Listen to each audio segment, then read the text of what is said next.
30 seconds and counting. The year was 1969. Astronauts report it feels good. T-minus 25 seconds. Date, July 20th.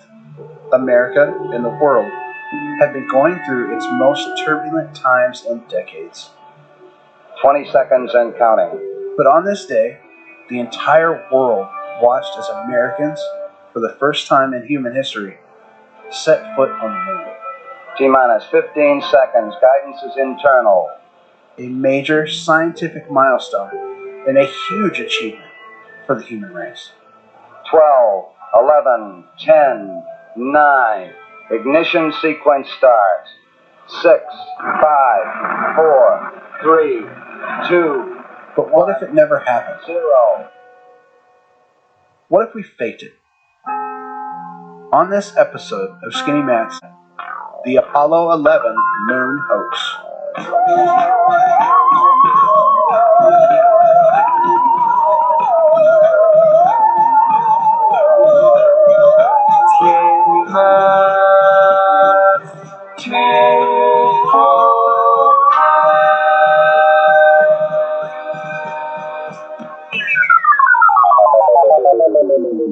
All right, everybody, welcome to Skinny Matt. My name is Andy. And I'm Skinny Matt. And thank you very much for coming to our first episode. Very exciting, right, Matt? Woo! Oh yeah, it's fun. I can't wait to do more of these. The first one's any indication of what's to come. So the moon landing, pretty audacious of you to go for rocket science right out of the gate. You know, if you're gonna hit them, you hit them big. You know, you swing hard. That's all I Yeah, gotta say about no that, shit. No shit. So what we're going to do here is Skinny Matt is going to lay out the conspiracy theory, and then him and I are going to discuss it, and that's pretty much it. Yep. Are you ready to do it, Skinny Matt? Yeah, let's get started. All right. So, in order to really understand what the United States was going through at the time, we sort of need to take you way back to 1947.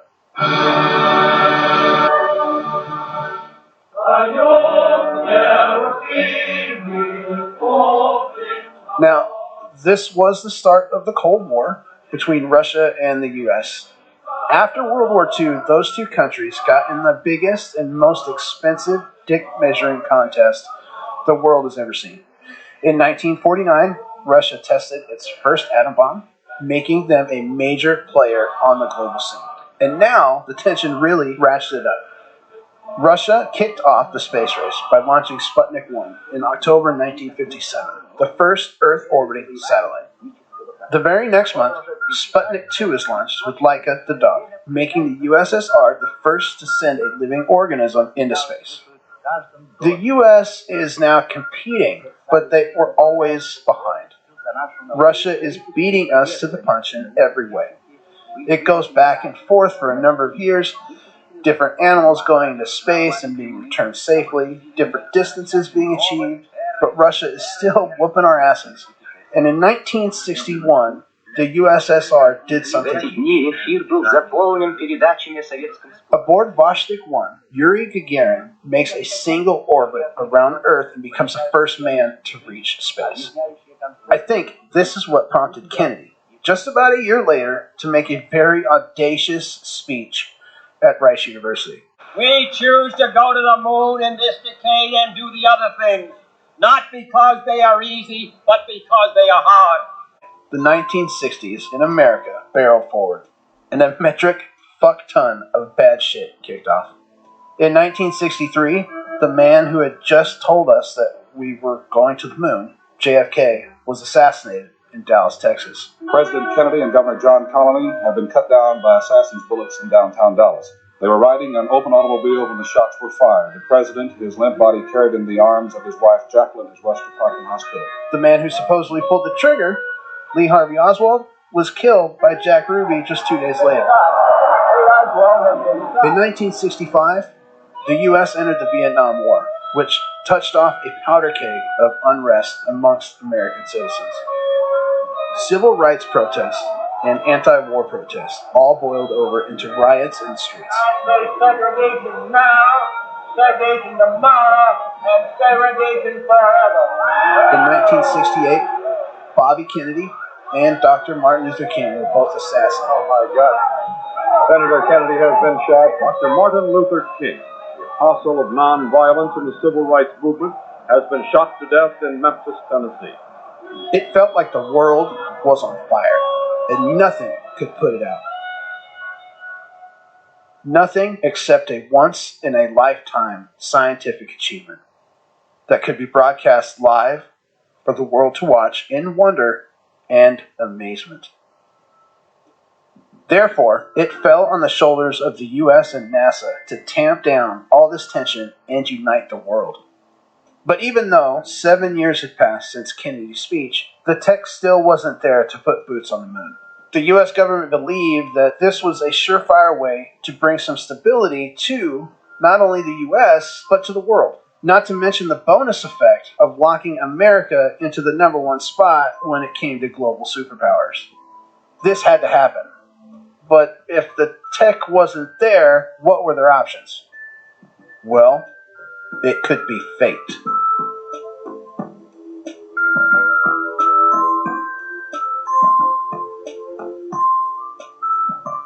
There's a number of reasons why it was impossible for humans to go to the moon, and a body of evidence that leads me to believe the hoax theory. Let's first dig into why human beings couldn't get there. Exhibit A, the Van Allen belts. For the story of the hazards of Earth's radiation belts, danger that lie beyond our atmosphere, stay tuned to Science in Action. And now, once again, Dr. Earl S. Harrow. The Earth is ringed by two zones of high-energy particles. These areas are now called the Van Allen radiation belts in honor of the physicist whose work led to their discovery. The existence of the Earth's radiation belts presents a very serious hazard to future space travel. What is the intensity of this radiation? What does it consist of? How much shielding will the first space travelers need in order to penetrate these deadly areas of radiation safely? Basically, what these Van Allen belts are is a donut-shaped zone of energetic charged particles, most of which originate from the solar wind that is captured by and held around the Earth by its magnetic field. They are highly radioactive. Russia was aware of this radiation problem early on. We interviewed Dr. Rasaviharii, who is a quantum physicist at the top university of China. He runs the largest moon landing conspiracy Facebook page. Here's what he had to say about that. Because a highly charged particle will penetrate through anything, and once it hits your DNA mutates. The Russians sent two turtles around the moon back in the 1968, and when those turtles came back to Earth, they were completely mutated. This is the proof that the Russians were actually knew about this hoax. Dr. Rasaviharii also has a very interesting take that the US and Russia were working together to deceive the American people. Some people say, oh, they make the Cold War thing. Oh, there was a space race, the Cold War, the Russians would have blown the whistle. No, the Russians were completely aware that the Americans were faking it. In the NASA and in the Russian Space Agency, they were all like Freemasons anyway. One question that I just recently came up with was, when did they decide to fake it? It's a very interesting question. And so I finally, just like a week ago, finally came up with a positive answer. The answer is 1962. What's interesting is you compare the nuclear race, the race for nuclear weapons. Okay, so in the race for nuclear weapons, America just took the lead, right? And they had millions and millions of more nuclear weapons. And then by 1965, then America peaked out. They reached a plateau, right? And then eventually the Russians beat the Americans in the nuclear race. So there was kind of like an agreement. We'll let you win the nuclear race. You let us win the space race. For me, this really rings true for one very good reason. In 1975, we docked with the Russian space station and have been partners ever since when it comes to space travel. And now, let's examine the video footage of the Apollo 11 moon landing. Why was it in black and white when they had a state-of-the-art color recorder on board that there is footage from? Why wasn't a news organization allowed to record the moon landing procedure from the beginning? They were only allowed to receive the information given to them by the government. Seems to me because that way the government could control the narrative of the situation. Here's a clip from the Bart Sibrel documentary, A Funny Thing Happened on the Way to the Moon. It is clear from these rarely seen color television pictures that the crew of Apollo 11 brought a high-resolution color video camera with them on their mission. Yet the only pictures broadcast live from the moon's surface were these from a low-definition black and white camera. In fact, the networks complained because in addition to this, they were forced to shoot the images second generation off of a projection TV of the technology of 30 years ago, and were not even allowed to take a direct feed, which further degraded the quality and clarity of the images. Perhaps this was precisely what NASA and the federal government had in mind. After all, it was a first, regardless of where they were. Better to open up their debut mission with fuzzy pictures and numerous blackouts, rather than show too much revealing detail of a false scene that was yet unproven. How come the film itself wasn't subjected to radiation damage when in outer space? There are so many things in space that can really fuck film up bad. Here's a clip from the documentary American Moon by Massimo Mazzucco that addresses just that. Let's take a look now at some of the real problems with the lunar pictures. To begin with, we must ask ourselves whether the film containing the lunar pictures has ever been on the moon at all. For on this film, there is absolutely no trace of what should have been the damage caused by the radiation present in outer space. Cosmic space outside the Van Allen belts is filled with radiation of all kinds. You have solar eruptions hurtling through space alpha particles, protons, and electrons at over 1,000 miles per second. And then you have ultraviolet rays, X-rays, gamma rays, and cosmic rays, which originate directly from the heart of our galaxy and are the most dangerous and penetrating of all. There's also the question of how the camera functioned under such temperature extremes. When it's known that metal contracts and expands under heat and cold, the camera should have malfunctioned at some point. Now, another piece of evidence. Moon dust. Why is there no blast crater under the lander from the force of the afterburners? And why did the lander arms look so clean and not dirty? Yet, we're to believe that the suits the astronauts wore on the moon picked up dust from them walking on the moon? And while we're on the subject of moon dust, I'd like to diverge from the Apollo 11 story for just a minute and listen to what Dr. Rasaviharii had to say about the lunar roving vehicle, the famous moon buggy that was used on the last 3 Apollo missions, 15, 16, and 17, between 1971 and 1972. What's called the rooster tail scene, and the buggy is driving, and the dirt is coming off of the back wheels, right? So they call that the famous rooster tail scene. But if you look at the man that's driving the buggy, not a man, it's a mannequin. You can see his arms are like, you can tell if you zoom in on it's a mannequin that's in, so it's a radio controlled dune buggy with a mannequin strapped in the seat. You can tell by his arms and his legs that it's just a mannequin. In order to help achieve the deception, I believe they orbited the Earth. And with the help of camera angles shot from inside the ship, they were able to achieve the appearance that they were halfway to the moon. What they have ingeniously done is placed the camera at the back of the spacecraft and centered the lens on a circular window in the foreground, outside of which it is completely filled with the Earth in low orbit. The circumference of the window then appears to be the diameter of the Earth at a distance, with the darkened walls of the spacecraft appearing to be the blackness of space around it. That is why they wanted the interior dark and blocked out the sun from entering through the other windows. So after the entire hoax has been successfully pulled off, there is still some aftermath to deal with. When you watch the footage of the first press conference held by the 3 astronauts of the Apollo 11 mission just 4 weeks after the alleged moon landing, they are not happy men. The look of guilt and regret is thick in the room. When asked about how the stars looked from the surface of the moon, the astronauts say they don't recall seeing any. Possibly the most embarrassing moment of all comes when the famous astronomer and journalist Sir Patrick Moore asks the astronauts whether they could see stars from the moon. When you looked up at the sky, could you actually see the stars and the solar corona in spite of the glare? But not one of them, surprisingly, remembers having seen a single star by the naked eye. We were never able to see stars from the lunar surface or on the daylight side of the moon by eye without looking through the optics.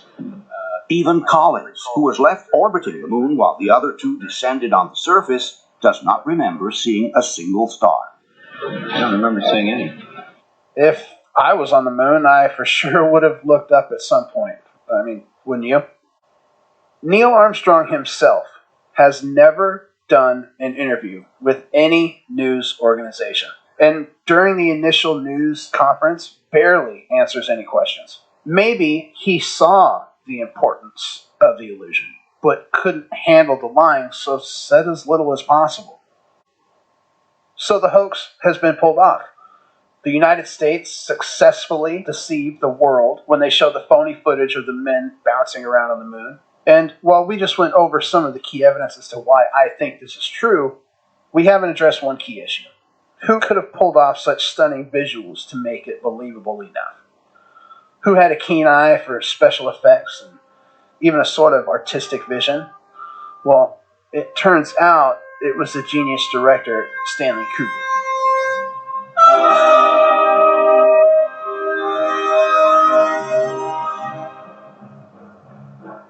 Stanley Kubrick's masterpiece, 2001: A Space Odyssey, was released in May of 1968. 13 months before the Apollo 11 moon landing.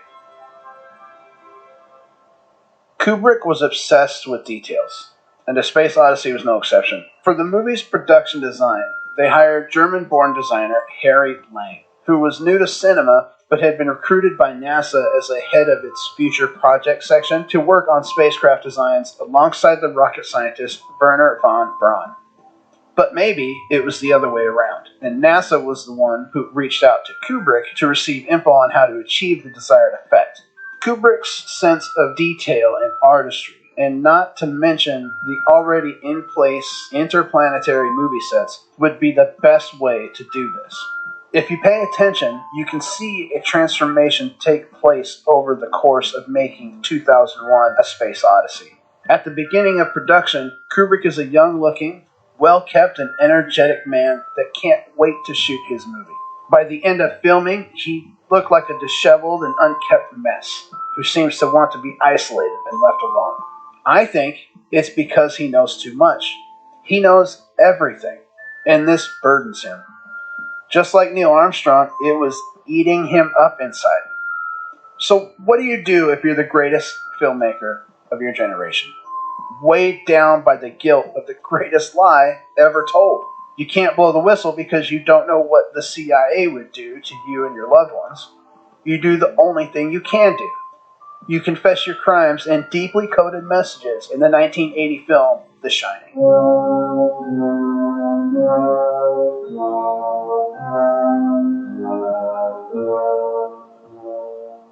In the documentary, Kubrick's The Shining analysis, What He Wanted Us to Know, The Fake Moon Landings by Royce Cockamy, he delves into this theory. At the very top of the film, we see Jack meeting with the manager of the Overlook about being the caretaker of the hotel in the winter.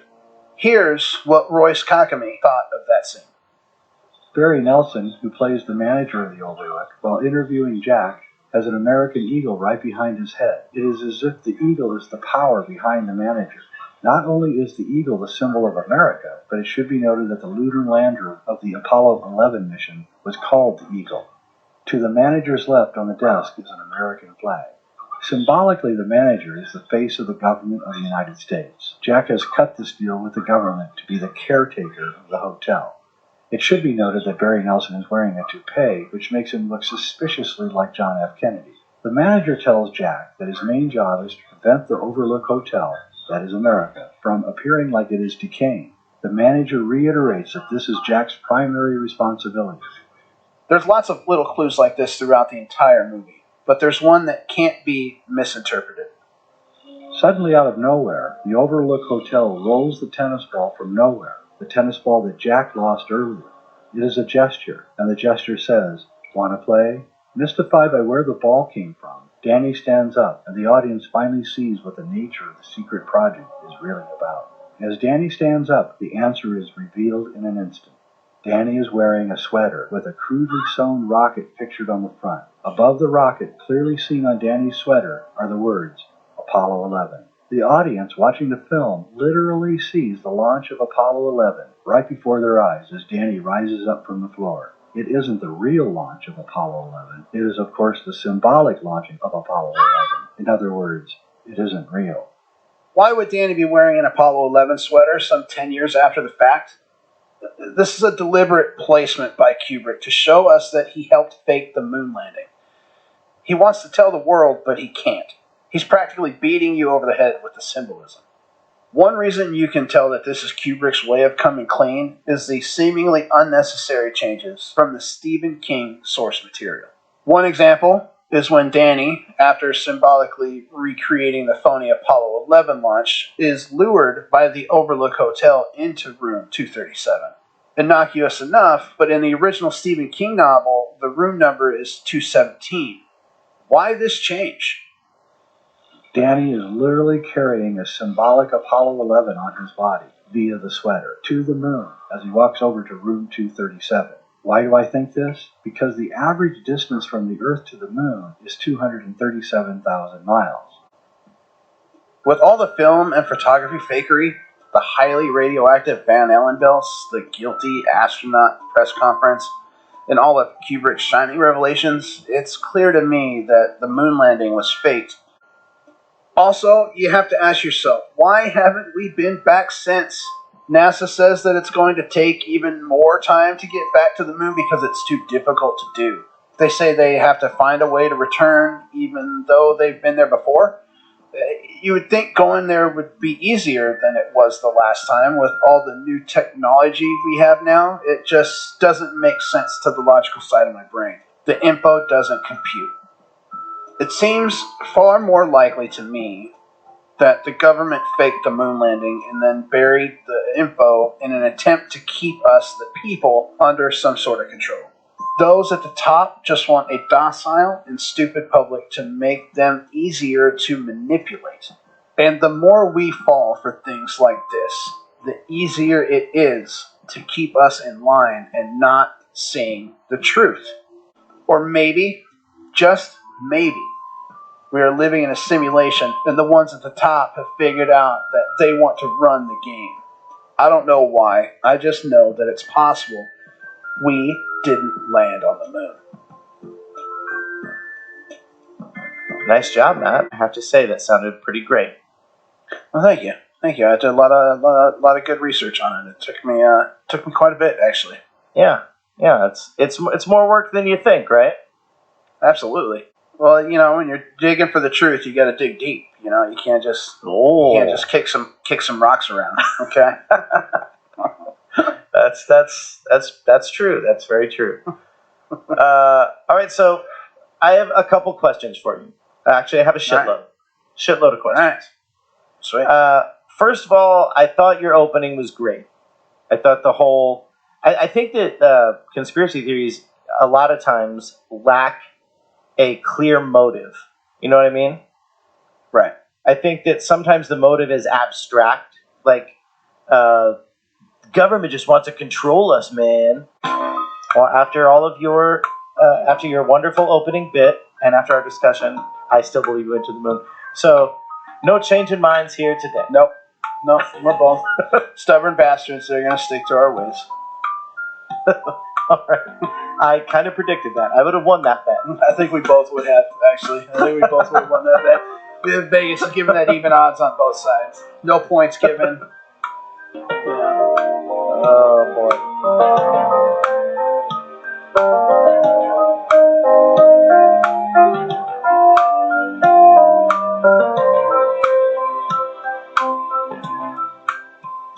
Today's show was produced by Andy Morris and Skinny Matt. It was edited by Stanley Motz. Theme music and underscore was written and recorded by DJ Flandelicious with help from Rachel Delgado. We'd like to thank Dr. Rasaviharii for coming on the show. You can learn more at his Facebook group, The Moon Landing Hoax. Also, we'll be posting the full interview at our Patreon page on the Bigfoot tier and above. It was a really fun interview with a really interesting guy.